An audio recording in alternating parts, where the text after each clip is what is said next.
স্বার্থ যখন সকলের সামনে আসবে, তখন আমরা সকলে একসাথে বসবো, আমরা দেশের সংকট নিরসন করব। দেশের যে সামাজিক, সাংস্কৃতিক, ধর্মীয় সমস্যাগুলো আছে, অর্থনৈতিক সমস্যাগুলো আছে, রাজনৈতিক সমস্যাগুলো আছে, সেগুলো আমরা একসাথে বসে সমাধান করব। কিন্তু 53 বছরে আমরা এই রাজনৈতিক সংস্কৃতি দেখতে পাইনি। রাজনীতি সেই করবে যে রাজনীতি কখনো লোভনীয়, রাজনীতি কখনো একটা লাভজনক পদ হতে পারে না। দেশ মাতৃকার জন্য যারা নিজেদেরকে আত্মোৎসর্গ করবে, যারা নিজেদেরকে বিলিয়ে দিবে, যারা জন্মগতভাবে আপনার প্রযুক্তির ভাষায় বলে বিল্টিন, যার হৃদয়ে সেই মমতা, দেশ মাতৃকার প্রতি টান, দেশপ্রেম যার হৃদয়ে পতিত, তাদেরই জাতীয় রাজনীতিতে আসা উচিত। এমপি পদ, মন্ত্রী পদ, উপজেলা চেয়ারম্যান পদ, ইউনিয়ন পরিষদের চেয়ারম্যান পদ, জেলা পরিষদ চেয়ারম্যান পদ কখনই কোনো লাভজনক পদ হতে পারে না। আমরা 53 বছর ইতিহাসে দেখেছি এগুলি লাভজনক পদ হিসাবে স্বীকৃত হয়েছে। এবং আজকে জাতীয় সংসদে যে সকল আইন প্রণেতাদের যাওয়ার কথা ছিল, আমরা দেখেছি শেষ পর্যন্ত যারা বিত্তশালী, যারা প্রভাবশালী, যারা শিল্পপতি, তারা জাতীয় সংসদে প্রতিনিধিত্ব করেছে। তার ফলাফল এখন আমরা পাচ্ছি। কাজেই এই অবস্থার পরিবর্তন ঘটাতে হবে। আমাদের জাকের পার্টি ছাত্রফ্রন্টের সম্মানিত কেন্দ্রীয় সাধারণ সম্পাদক, তিনি তার লিখিত বক্তব্যে সংস্কার প্রস্তাবের প্রস্তাবনা তুলে ধরবেন। আপনারা পুরোটাই জানতে পারবেন। শুধু এতটুকু বলবো যে আজকের এই সংবাদ সম্মেলনে বিভিন্ন টেলিভিশন এবং জাতীয় পত্রিকা, অনলাইন নিউজ পোর্টাল, ইউটিউবাররা যারা আসলেন, আপনাদেরকে আন্তরিক ধন্যবাদ। এখন থেকে আপনাদেরকে আমরা পাশে চাই। আমরা কোনোদিন টেন্ডারবাজি, চাঁদাবাজি, কোন দলের সাথে জোটভুক্ত হয়ে এমপি পদ নেওয়া, ইউনিয়ন পরিষদের চেয়ারম্যান পদ নেওয়া, উপজেলা পরিষদের চেয়ারম্যান পদ নেওয়া, মন্ত্রিত্ব নেওয়া, কোন ধরনের যে রাজনৈতিক সুযোগ সুবিধা থাকে, বিদেশে সফর করা, আমরা এগুলি কোনোদিন করি নাই, ভবিষ্যতেও করব না। আপনাদের দোয়ার বরকতে, আপনাদের ভালোবাসার সমর্থনে যদি আল্লাহ পাক আমাদেরকে আপনাদের খেদমত করার সুযোগ দেয়, সেবা করার সুযোগ দেয়, নিশ্চিতভাবেই আপনাদেরকে আমরা দৃঢ় অঙ্গীকার করতে পারি, ইনশাআল্লাহ তাআলা আমাদের কাছ থেকে আপনারা ভালো কিছু পাবেন।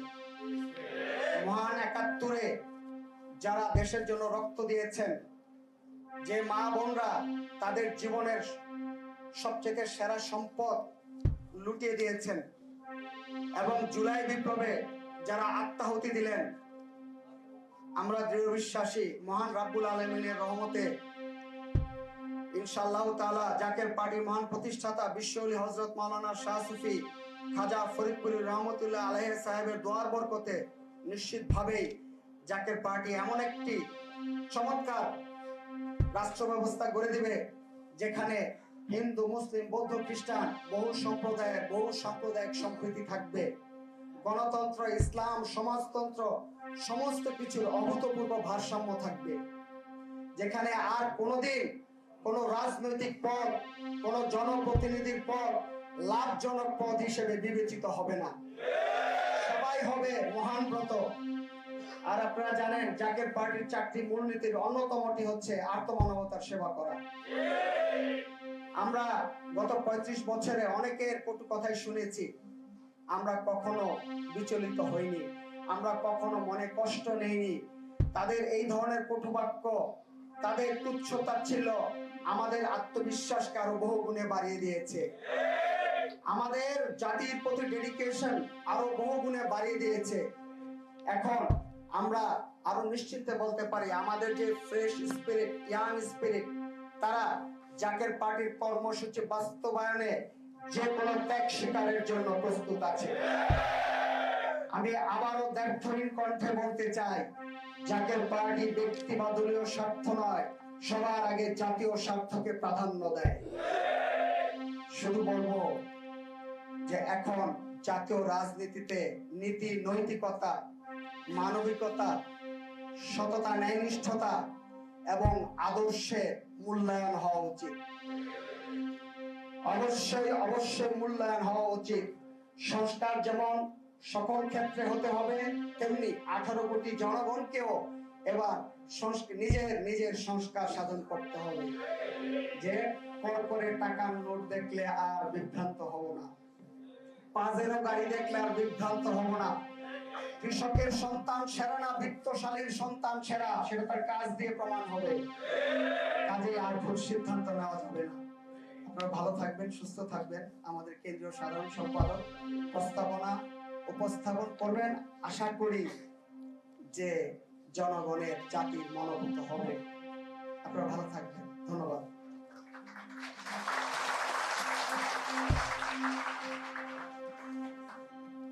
অসংখ্য ধন্যবাদ জাকের পার্টির সম্মানিত মহাসচিব মহোদয়কে। এখন আপনাদের সামনে আমি আজকের প্রেস কনফারেন্সের মূল প্রতিপাদ্য উপস্থাপন করতে যাচ্ছি।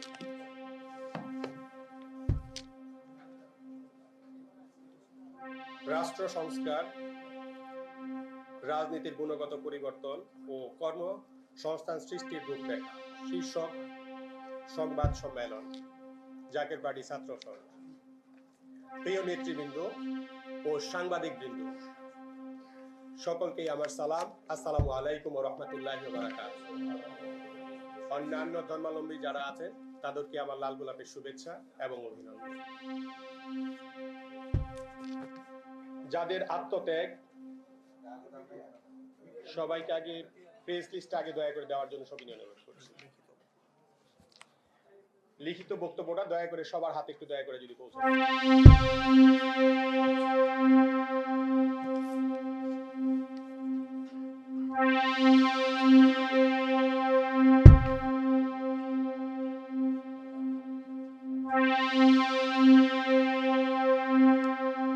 প্রিয় সাংবাদিকবৃন্দ, আসসালামু আলাইকুম ওয়া রাহমাতুল্লাহি ওয়া বারাকাতুহু।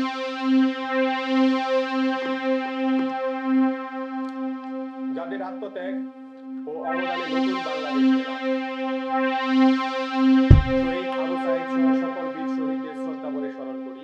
সেই সাথে জাকের পার্টি ছাত্র ফ্রন্টের দুই শহীদ ফারহান ফায়াজ ও শহীদ জুয়েলকে শ্রদ্ধার সাথে স্মরণ করি।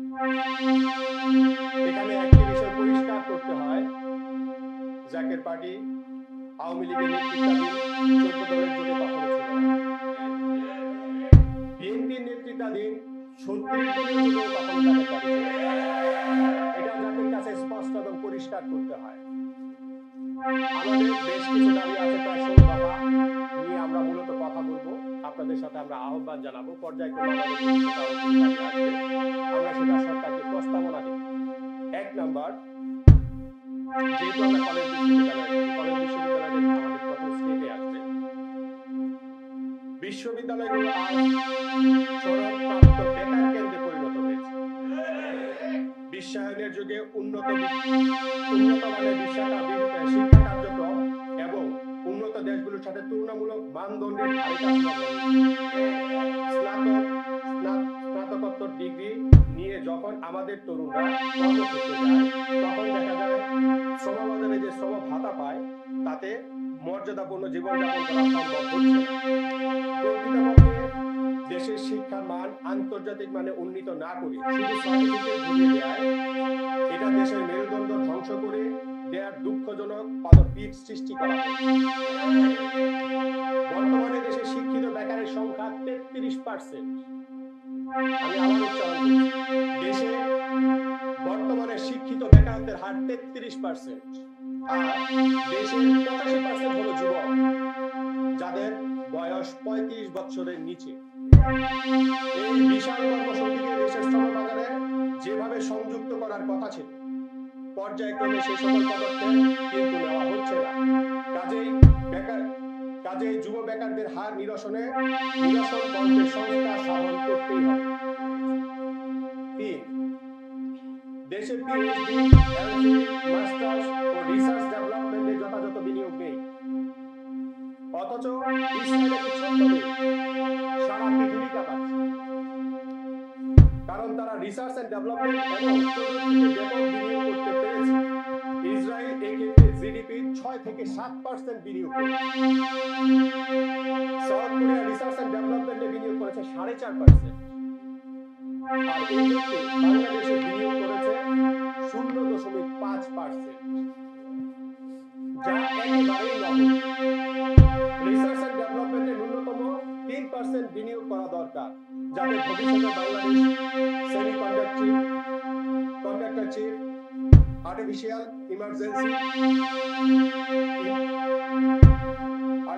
Intelligence, DNA sequencing, cancer vaccine থেকে শুরু করে উন্নত মানের প্রযুক্তি যাতে উদ্ভাবনীয় চিন্তা চেতনা এবং বিকাশ ঘটে, সেই জন্য সর্বপ্রথম রিসার্চ এন্ড ডেভেলপমেন্টে বিনিয়োগ করতে হবে।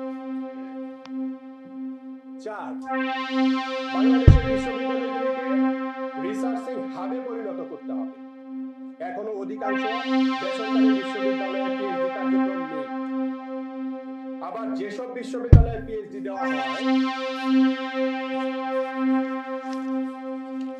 এমফিল দেওয়া হয়, তাতে কিছু কিছু ক্ষেত্রে জালিয়াতির অভিযোগ পাওয়া যায়, যা খুবই দুঃখজনক। কাজেই বিরাজমান বৈশ্বিক বাস্তবতায় এই ক্ষেত্রে সংস্কার করতেই হবে। 5, জাতিসংঘের সাধারণ পরিষদের অধিবেশনে অন্তর্বর্তী সরকারের মাননীয় প্রধান উপদেষ্টা প্রফেসর ডক্টর মোহাম্মদ ইউনূস মার্কিন প্রেসিডেন্ট জো বাইডেনের সাথে বৈঠক করেছে। 4 দিনে আরো 40টির মতো বৈঠক করেছে। আমাদের মধ্যমণি হিসেবে আন্তর্জাতিক পর্যায়ে ব্যাপক স্বীকৃতি লাভ করেছে। তিনি দেশের জন্য ব্যাপক অর্থ তহবিল $7.5 বিলিয়ন ঋণ প্রতিশ্রুতি দিয়েছেন। অতীতের ঋণ থেকে বেরিয়ে এসে নতুন ঋণের প্রয়োজন। পর্যায়ক্রমিক ঋণ নির্ভরতা দেশের অর্থনৈতিক কিন্তু ব্যাপক বিপাকে পড়ে যাওয়ার একটি সম্ভাবনা থাকে। এছাড়াও দেশের বৈদেশিক মুদ্রার রিজার্ভ একেবারেই তলানিতে চলে এসেছিল। এ ব্যাপারে আমরা সবাই ওয়াকিবহাল আছি। তাই এমত অবস্থায় বলতে হয়, ঋণ নয়, ডোনেশন নয়, আন্তর্জাতিক যে প্রতিষ্ঠানগুলি আছে, যেমন অ্যাপল, গুগল, টেসলা সহ এই ধরনের অন্যান্য প্রতিষ্ঠান যাতে আমাদের দেশে বিনিয়োগ করে, সেই জন্য অন্তর্বর্তীকালীন সরকারের মাননীয় প্রধান উপদেষ্টা যেন আমেরিকা সহ উন্নত দেশগুলিকে আহ্বান জানান। বাংলাদেশিরা আন্তর্জাতিক পুঁজিবাজারে কেন বিনিয়োগ করতে পারবে? বৈধ চ্যানেল, ব্যাংকিং চ্যানেলে আমরা যদি বৈদেশিক বিনিয়োগের একটি সূত্র বের করতে পারি, তাহলে বিনিয়োগের উচ্চ মুনাফা আমরা লাভ করতে পারি। আমরা ইউটিউব, ফেসবুক, মেসেঞ্জার, হোয়াটসঅ্যাপ সব ব্যবহার করছি। অ্যাপলের আইফোন, স্যামসাং এর গ্যালাক্সি ব্যবহার করছি। অথচ এই প্রতিষ্ঠানগুলিতে কিন্তু আমাদের বিনিয়োগের সুযোগ নেই। এই ক্ষেত্রে আমাদের উদ্যমী তরুণ প্রজন্মকে আন্তর্জাতিক পুঁজিবাজারের সাথে সংযুক্ত করতে না পারি, তাহলে কিন্তু নতুন নতুন অর্থের উৎস থেকে আমরা বঞ্চিত হব। দেশীয় পুঁজিবাজার ঢাকা স্টক এক্সচেঞ্জের কথা যদি বলি, তাহলে বলতে হয় এটি একটি কারসাজির কারখানাতে পরিণত হয়েছে। পুঁজিবাজারে বিনিয়োগ করলে দেখা যায় ব্যাপক ধ্বংসে পরিণত হয়েছে। জমি ক্রয় করলে দেখা যায় বিনিয়োগকারী জমি ধরে রাখতে পারছে না। তাহলে স্বাভাবিক প্রশ্ন জাগে, বাংলাদেশের মানুষ কোথায় বিনিয়োগ করবে? এই ক্ষেত্রে বিনিয়োগের কোনো স্থান নেই। তাই আমাদের সুস্পষ্ট প্রস্তাবনা, আন্তর্জাতিক পুঁজিবাজারে বৈধ পথে বাংলাদেশিদের বিনিয়োগ করার সুযোগ করে দিন। আর চিকিৎসা খাতে যদি আমরা উন্নত করতে চাই, তাহলে সর্বপ্রথম মন্ত্রী, এমপি, আমলা, প্রতিষ্ঠিত ব্যক্তিবর্গ, শিল্পপতি, ব্যবসায়ীদের বাংলাদেশের হাসপাতালে চিকিৎসা নেওয়া বাধ্যতামূলক করতে হবে। আমরা আশা করি যদি চিকিৎসা খাতে অতি দ্রুত এবং ব্যাপক পরিবর্তন আনা সম্ভব হবে। বাংলাদেশের প্রশাসনিক বিকেন্দ্রীকরণ করতে হবে এবং ভবিষ্যতে নাম্বার 9, বাংলাদেশের প্রশাসনিক বিকেন্দ্রীকরণ করতে হবে এবং ভবিষ্যতে জেলাভিত্তিক অর্থাৎ 64টি জেলায় বাজেট বরাদ্দ করতে হবে। প্রাদেশিক সরকারের মাধ্যমে বাজেট বরাদ্দ করলে অর্থের সুষম বন্টন এবং বাজেটের গুণগত ব্যয় নিশ্চিত করতে হবে। পর্যায়ে শিক্ষা উপমন্ত্রী, স্বাস্থ্য উপমন্ত্রী থাকে। তবে জাতীয়ভাবে কিন্তু পুলিশ বাহিনী, সামরিক বাহিনী একটিই থাকে, কেননা এক্ষেত্রে জাতীয় নিরাপত্তা বিষয়টি প্রশ্ন থাকে। জাতীয় নিরাপত্তার প্রশ্নটি আছে, কিন্তু তৃণমূল পর্যায়ে সর্বস্তরের মানুষকে মূল অর্থনীতির স্রোতধারায় যদি অন্তর্ভুক্ত করতে হলে, অর্থের সুষম বন্টন নিশ্চিত করতে হলে আমাদেরকে অবশ্যই জেলা পর্যায়ে বাজেট বরাদ্দ করতে হবে। প্রতিটি জেলা মহানগর সদর দপ্তরের মাধ্যমে বাজেট বরাদ্দ করতে হবে, যাতে প্রকৃত বৈষম্যহীন একটি বাংলাদেশ আমরা পাই। উদাহরণস্বরূপ বলতে হয়, ঢাকা মহানগর উত্তর দক্ষিণ সিটি কর্পোরেশন যদি $1 বিলিয়ন বাজেট হয়, আমি আবার উচ্চারণ করছি, ঢাকা মহানগর উত্তর এবং দক্ষিণ সিটি কর্পোরেশনে যদি $1 বিলিয়ন বাজেট বরাদ্দ হয়, দেখা যায় যে রংপুর সিটি কর্পোরেশন পায় মাত্র $80 মিলিয়ন। এই ধরনের বৈষম্য কেন্দ্রীয় অর্থনীতির কারণেই হয়। তাই দেখা যায় ঢাকা, রাজধানী ঢাকা আর কুড়িগ্রামের মানুষের অর্থের তফাৎ অনেক বেশি আমরা দেখতে পাই। 10, ধর্ম পালন করার অধিকার থেকে কাউকে বঞ্চিত করা যাবে না। কালেমার ইসলামে আমাদের মুসলমানদেরকে অবশ্যই ঐক্যবদ্ধ হতে হবে। জাতীয় পার্টি মাননীয় চেয়ারম্যান মোস্তফা আলী ফয়সাল বলেছেন, সংখ্যালঘু শব্দটা আমরা অমর্যাদা করা হয়েছে। সকলেই আমরা বাংলাদেশের নাগরিক, সকলে যাতে সমান মর্যাদা নিয়ে ধর্মীয় অধিকার, নাগরিক অধিকার অক্ষুণ্ণ রেখে যাতে জীবনযাপন করতে পারে, রাষ্ট্রকে এই দায়িত্ব যথাযথভাবে পালন করতে হবে। বাংলাদেশের চরমপন্থার কোনো ঠাঁই নেই। ইতিমধ্যেই আমরা লক্ষ্য করেছি, একটি অপশক্তি বিভেদ সৃষ্টি করার জন্য সামাজিক, ধর্মীয় ও সাংস্কৃতিক ক্ষেত্রে ফাটল সৃষ্টি করার অপচেষ্টা চালাচ্ছে। এই অপচেষ্টা প্রতিরোধ করতে হবে। ধর্মীয় বিষয়ে একে অপরের সাথে বিভেদ লিপ্ত হয়, বিভেদে লিপ্ত থাকলে এই ধরনের ষড়যন্ত্রে পাতা ফাঁদে আমরা যেন কেউ পা না দেই। 11, বাংলাদেশের কেন্দ্রীয় ব্যাংক যেভাবে মনিটরি পলিসি নেবে তা সম্পূর্ণ স্বাধীনভাবে নেয় এবং বজায় রাখা নিশ্চিত করতে হবে, যেভাবে ইউএস ফেডারেল রিজার্ভ অটোমনি দিয়েছে। বাংলাদেশের ফিসক্যাল বডি থেকে মনিটরি বডিকে সম্পূর্ণ আলাদা রাখা দরকার, যাতে বাংলাদেশের কেন্দ্রীয় ব্যাংক টোটাল অটোমনি থাকে। বাংলাদেশের মুদ্রা ছাপানো না ছাপানোর সিদ্ধান্ত সুদের হার নির্ধারণ করার পাশাপাশি বাংলাদেশের মুদ্রা নিয়ন্ত্রণের জন্য এটা অতি জরুরি। ভবিষ্যতে টাকা ছাপিয়ে যাতে উন্নয়ন প্রকল্প বাস্তবায়ন না করা হয়, সেই দিকে কঠোর নজরদারি রাখতে হবে। অতিরিক্ত টাকা ছাপিয়ে সরবরাহের কারণে ডলারের বিপরীতে টাকার মান কিন্তু 40% পতন হয়েছে। তাই এই কাজ থেকে আমাদেরকে বিরত থাকতে হবে। আমাদের বাজেট ঋণ নির্ভরশীল বাজেট করা যাবে না। বাজেট ঘাটতি ওদিকে অনেক হয়েছে। এখন আমাদের ব্যালেন্স অফ পেমেন্ট নীতি দরকার। আমাদের আমদানি রপ্তানির ভারসাম্য দরকার। অবশ্যই আমাদের আমদানির চাইতে রপ্তানি বেশি করতে হবে। আর আন্তর্জাতিকভাবে আমাদের যে সকল ঋণ নিচ্ছি, ভবিষ্যতে এটা যেন আর না হয়। ঋণ নিয়ে যদি ঘি খাওয়া সেটা কোনোভাবেই টেকসই অর্থনীতি হতে পারে না। আমাদের ঋণের বোঝার জন্য ভবিষ্যৎ প্রজন্মকে খেসারত দিতে হবে।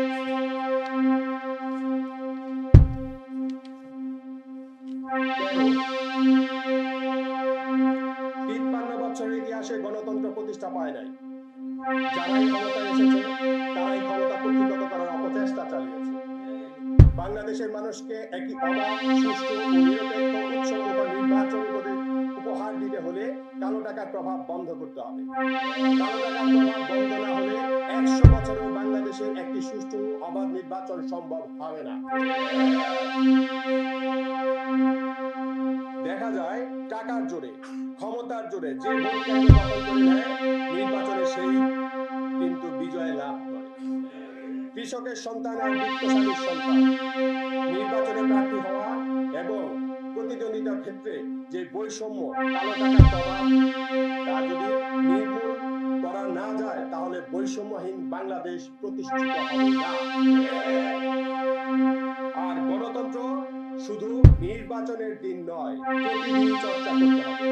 আইনের শাসন নেই, মানবাধিকার লঙ্ঘন হয়, এমন পরিবেশে হঠাৎ করে অবাধ, নিরপেক্ষ, সুষ্ঠু নির্বাচন সম্ভব নয়।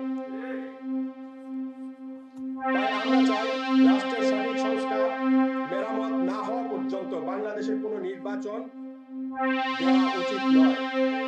কারণ আমরা আবার অতীতের হিংসা, হানাহানি, রক্তপাতের দুঃখজনক সংস্কৃতিতে ফিরে যেতে চাই না। সেই ক্ষেত্রে প্রয়োজনে ভোটিং আসতে পারে। সকল আগাছা জঞ্জাল সম্পূর্ণ পরিষ্কার করার মাধ্যমে সম্পূর্ণ সংস্কার সাধনের পরে অন্তর্বর্তী সরকার যাতে ছোট বড় দল বিবেচনায় নয়, সকল দলের অংশগ্রহণে একটি গ্রহণযোগ্য নির্বাচন উপহার দেয়।